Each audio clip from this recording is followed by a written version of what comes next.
Shalom,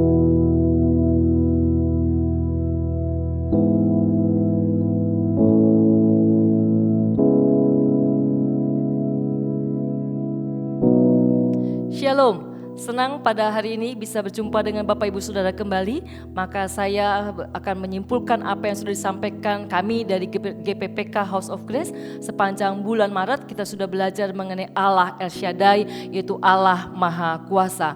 Apa pengertian El Shaddai? Mungkin saudara sudah sering mendengar kata El Shaddai, namun kita akan kembali diingatkan bahwa apa arti dari kata El Shaddai.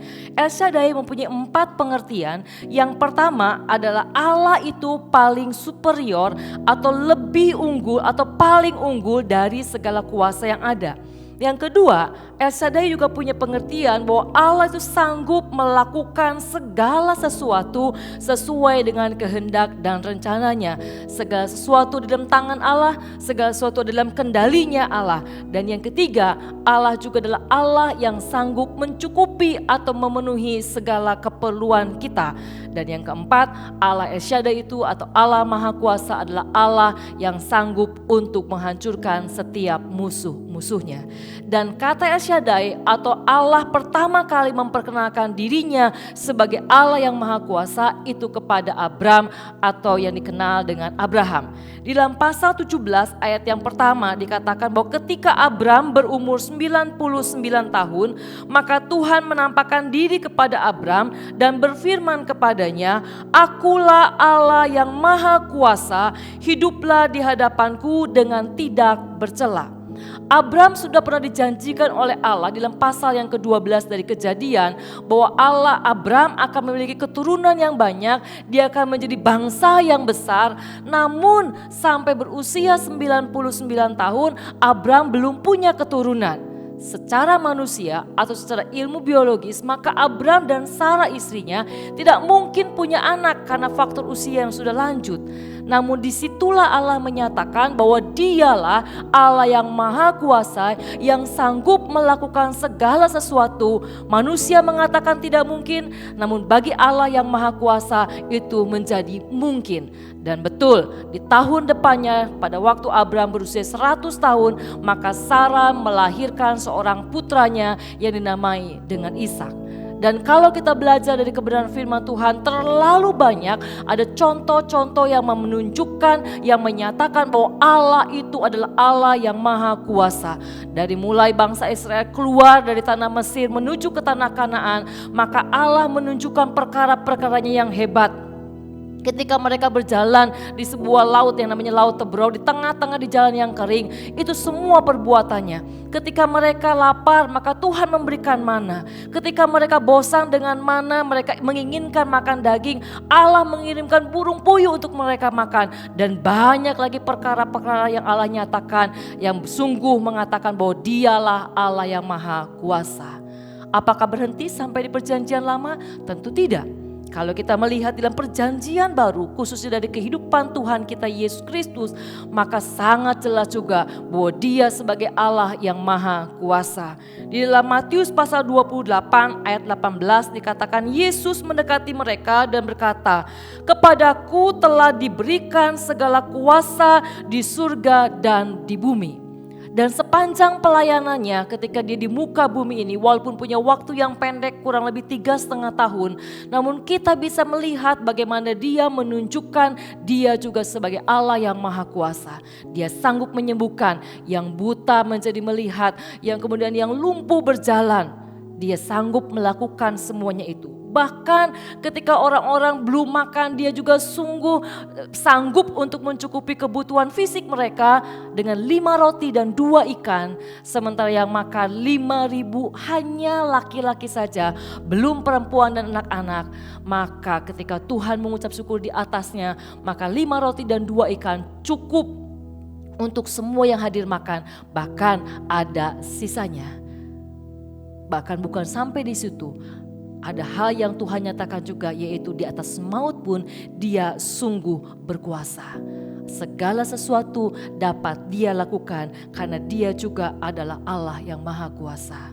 Sehingga kalau dilihat dari sejak perjanjian lama, ketika Allah menyatakan Dia Maha Kuasa, sampai ke dalam perjanjian baru ketika Kristus ada dalam dunia ini, maka sungguh-sungguh mewujudkan bahwa Allah kita adalah Allah yang Maha Kuasa, atau yang dikenal dengan istilah El Shaddai. Dan ketika Allah menyatakan kuasanya, apa maksudnya? Allah menyatakan dirinya sebagai Allah yang Maha Kuasa dengan tujuan semuanya itu hanya untuk kemuliaan nama Tuhan. Namun yang kedua, Allah juga punya tujuan ketika Dia menyatakan dirinya sebagai Allah yang Maha Kuasa, bukan hanya untuk kemuliaan namanya, namun juga untuk menguatkan atau meneguhkan iman setiap anak-anaknya, termasuk saya dan saudara. Ketika Dia menyatakan kuasanya, maka Dia mau meneguhkan dan menguatkan iman setiap orang-orang yang percaya kepadanya. Yang ketiga, tujuannya Allah menyatakan kuasanya adalah untuk membawa orang-orang kepada pertobatan atau sampai menerima Yesus sebagai Tuhan dan Juru Selamat. Lalu mungkin Bapak Ibu Saudara bertanya, apakah kuasa Tuhan masih bekerja sampai saat ini? Apakah kuasa Tuhan masih bisa kita alami sampai saat ini? Firman Tuhan menjawab di dalam Efesus pasal 1 ayat 19 sampai 21, dengan jelas firman Tuhan mengatakan seperti ini. Dan betapa hebat kuasanya bagi kita yang percaya. Perhatikan kalimat ini, saya akan ulang sekali lagi. Dan betapa hebat kuasanya bagi siapa? Bagi kita yang percaya, sesuai dengan kekuatan kuasanya yang dikerjakannya di dalam Kristus dengan membangkitkan Dia dari antara orang mati dan mendudukkan Dia di sebelah kanannya di surga, jauh lebih tinggi dari segala pemerintah dan penguasa dan kekuasaan dan kerajaan dan tiap-tiap nama yang dapat disebut, bukan hanya di dunia ini saja, melainkan juga di dunia yang akan datang. Jelas firman Tuhan mengatakan bahwa betapa hebatnya kuasa Tuhan itu bukan buat dirinya sendiri, namun berlaku buat setiap kita yang percaya kepadanya. Kuasa Tuhan yang besar seperti kuasa yang membangkitkan Kristus dari kematian, maka kuasa yang besar itulah juga yang dinyatakannya bagi setiap kita yang percaya. Pertanyaan selanjutnya, bagaimana caranya supaya saya dan saudara itu sungguh-sungguh bisa mengalami yang namanya kuasa Tuhan bekerja di dalam hidup kita? Tentu kita tidak mau menjadi anak-anak Tuhan yang seperti orang yang tidak bisa melihat, yang mengatakan bintang kecil di langit yang biru. Namun ada kalimat selanjutnya, katanya. Jangan sampai kita menjadi anak-anak Tuhan yang berkata Dia Allah El Shaddai, Dia Allah yang Maha Kuasa. Namun ketika ditanya, apakah engkau mengalaminya? Apakah engkau mengalaminya atau menikmatinya? Dan saudara mengatakan itu kata orang. Nikmatilah kuasa Tuhan dengan cara ada 3, yaitu DPT. Apa itu DPT? Yaitu datang, percaya, dan taat. Inilah yang menjadi rahasia, inilah yang menjadi kunci supaya saya dan saudara sebagai anak-anak Tuhan sungguh-sungguh mengalami atau menikmati yang namanya hebatnya kuasa Tuhan dalam hidup saudara. Datanglah kepada Tuhan. Kenapa? Dialah yang memiliki kuasa yang hebat itu. Dia sebagai pemilik kuasa itu, kalau saudara mau menikmatinya, datanglah. Untuk apa? Hidup dekat dengan Dia. Hidup melekat dengan Dia. Hidup bersekutu dengan Dia. Waktu sudah datang dekat dengan Dia, maka sudah bisa mengutarakan segala isi hatimu kepada Dia. Dan ketika engkau datang, engkau dekat dengan Dia, jangan lupa lanjutkan dengan hal yang kedua, P, yaitu percaya. Apapun yang Dia sampaikan, apapun yang Dia firmankan, percayalah bahwa Dia sanggup melakukan segala sesuatu. Percayalah bahwa buat Dia tidak ada yang mustahil.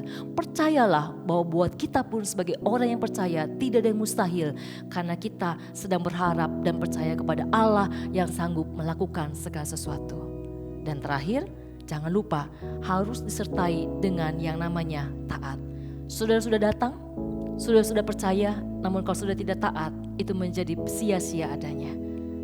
Ketika Tuhan berfirman, apa yang harus engkau lakukan, baik melalui Alkitab yang kita baca mungkin setiap hari, ataupun Allah berfirman secara langsung, apa yang harus saudara lakukan, maka taatilah. Sebagai sebuah contoh di dalam firman Tuhan dalam perjanjian baru, ada seorang pegawai istana yang sedang datang kepada Yesus karena punya masalah, anaknya sedang sakit keras hampir mati. Dia dengar Yesus sanggup, dan dia tidak sampai hanya kata dengar dari orang-orang, dia datang menghampiri Yesus. Dan dikatakan, Yesus datang ke rumahku supaya anakku sembuh. Harapannya Yesus datang ke rumahnya, namun Tuhan tidak datang. Dia hanya berkata, pulanglah atau pergilah, anakmu sudah sembuh. Keinginannya Yesus datang ke rumahnya untuk menjamah anaknya.